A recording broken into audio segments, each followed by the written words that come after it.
Team Abroad, Team Pilipinas, Team Seniors, Team Bahay, magandang araw sa inyong lahat. Yung hindi pa po nag-subscribe sa aking channel, mag-subscribe na po kayo, The MJ's Vlog. Thank you sa mga nandito pa rin sa aking vlog. Tuloy-tuloy pa rin suporta. Thank you po sa inyo, ma'am. Thank you so much sa mga nagtitiwala. So, laban lang tayo. Darating talaga ang panahon na aaminin din naman nila yan. Ngayon, ito, may bago na namang bagong news. So, para ito kay Alden. May bago na namang proyekto si Alden. Iba na ang kanyang kapartner. So, ito, magagawa na naman ng mga istorya. Siyempre sa atin, hindi tayo maniwala. Kasi nga, may asawa na yung tao. Diba? Sa mga nakakaintindi, lalong-lalo na nandito pa rin tayo, sumusuporta sa kanila, tuloy-tuloy pa rin. Kahit wala nga silang proyekto dalawa. At least magkasama naman. Diba nasabi rin naman yan ni Alden noon. Pag umaga, magkahiwalay sila, siyempre kanya-kanyang work. Pagkagabi, magkakasama naman eh. Alangan naman. Diba? Showbiz nga lang yun. So ito, gagawa na naman ng istorya. Karoon na naman siya ng ibang kapartner. So ito, nahuli si Alden with Julia Barreto. So di ba, magtataka tayo. Si Julia na naman. Pero parang sa studio daw ng nag-recording. So kanta. Sabi doon, baka daw mag-release ng isang song. Tapos, with Julia Barreto. Singer ba si Julia Barreto? Mga palangga? Tapos, nako, ay syempre daw, partner naman yung dalawa. Sabi nung nagbabalita. Di bago na naman daw girlfriend ni Alden. Nasaan na nga yung kanilang nirito-rito na kisyo nagkasama na, nag-secret married na, tapos nagiging sila. Yun na nga si Kath, di ba? Oh, tapos nandoon pa sa yung may nangyari sa lolo ni Alden, pumunta pa doon. Di ba? Ang dami noon ginagawa nila ng istorya. So ngayon, wala na naman yun. Kasi bago na naman ang kapartner, si Julia Barreto. Pero hindi pa yan sigurado. Nakita lang sila sa isang studio na nag-recording sila. See? Balita na naman. Yan naman gagawa. Tapos, hindi din pumayag yung iba. Mayroon na doon sa kanilang comment section na nag-away-away na gusto nilang i-partner si Alden kay Bia Alonso na naman.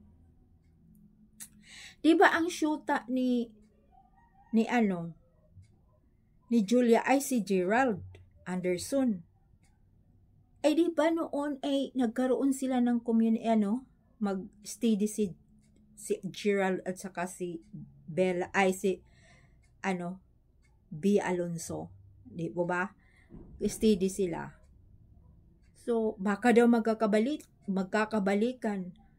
Parang ayaw nila. Tingnan mo, napakabilis nag-aaway-away na sila nun. Baka ayaw daw nung iba na si Julia at saka si Alden. Gusto daw nila si Bia at saka si Alden dahil puro single. Ito na naman talagang pampagulo lang, di ba? So, dapat yung ibang fans na humihiwalay, dapat kung mapanood nila yung mga videos na yan, yung mga tapos paniniwalaan na naman nila. Ano ba kayo? Di ba? Mag-isip ka. Di ba panlilinlang lang yun? Di ba? Nililinlang lang tayo kung saan tayo kakampi. Maniwala ka, every pala kapartner ni Alden, sila na agad. Minsan nga mayroong nagko-comment sa atin na ganun talaga si Alden, iba-iba talaga babae. Naku po, wag na po kayong maniwala doon. Pera po yun. Nasa showbiz po yan sila. So, kailangan nila talagang magkaroon ng trabaho. Pero sa personal life nila, sa katotohanan, wala silang relasyon. Ang yung lang nanonood, yun lang mga fans na gusto silang, akala mo may relasyon na sila, pero wala. Wala. Kaya, wag na nating paniwalaan yun, di ba mga palangga? Sa mga katotohanan talaga na patuloy pa rin sumusuporta, hindi na yun pinapaniwalaan. Mga ano na lang yun ng mga kwento na yun. Pero isinishare ko sa inyo para manatili pa rin tayong close, di ba? At least mayroon pa tayong mga balita-balita sa kanila. Close pa rin tayo, mananaig pa rin ang katotohanan. Ipaglaban natin yun. Kaya nga inulit-ulit ko sa sinishare sa inyo na yung ganun na edad, Alden, ilang taon siyang si-single na ganun na lang, tapos kung halimbawa single siya na hindi siya magkakaroon ng ng girlfriend, hindi maaari yun, talagang nag-asawa na yun, nagpakasal na yun, kung wala talaga siyang katotohanang asawa, single, wala na, nasa kanya na lahat. Kaso nga lang, mayroon na siya, matagal na siya talagang nag-asawa, kaya hanggang ngayon, ang sinasabi lang nila, palabas lang nila, single, pero sa totoong buhay, kasal na. Diba? Ganun talaga, dahil alam mo naman sa Pilipinas, pag ang sikat na sikat, biglang mag-asawa, wala, magiging taob na yung career nila. Wala na, taob na. Nagiging ka na, bigla kang tapos biglang nawala, o dahil nag-asawa ka, dahil ayaw dito ng mga ng Pilipinas na yung kanilang idolo mag-asawa, yung bang magkaroon ng asawa na ayaw nila sa taong yun, di ba? Kasi gusto nila, yung sa gusto nila.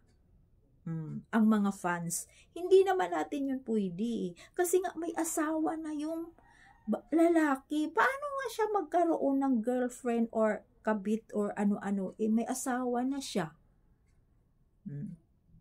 Kaya nga, ganun talaga, panlilin lang, panglilito lang sa mga fans. Kung ikaw talaga katotohanang fans, huwag na nating lituhin. Mag-comments lang tayo, magawa tayo ng video, basta katotohanan yung mga sinasabi natin. Dito talagang hindi tayo kakampi dun. Kung magkaroon naman sila ng together ni Julia, pwede lang yun. Mayroon siyang ka-steady si Julia, ilang taon na sila ni Gerald.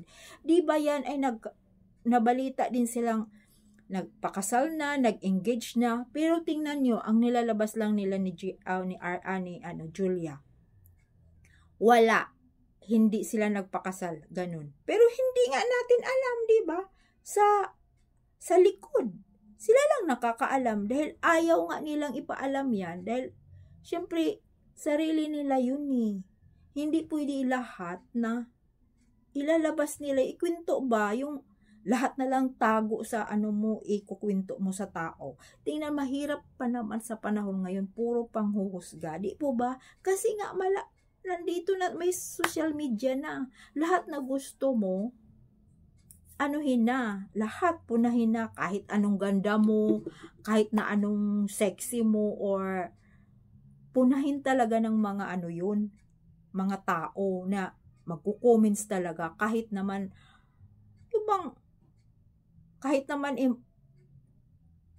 mamintas na lang ng mamintas, ba't kaya ganon? Diba? Kahit maayos ka pa, marami talagang namimintas yan.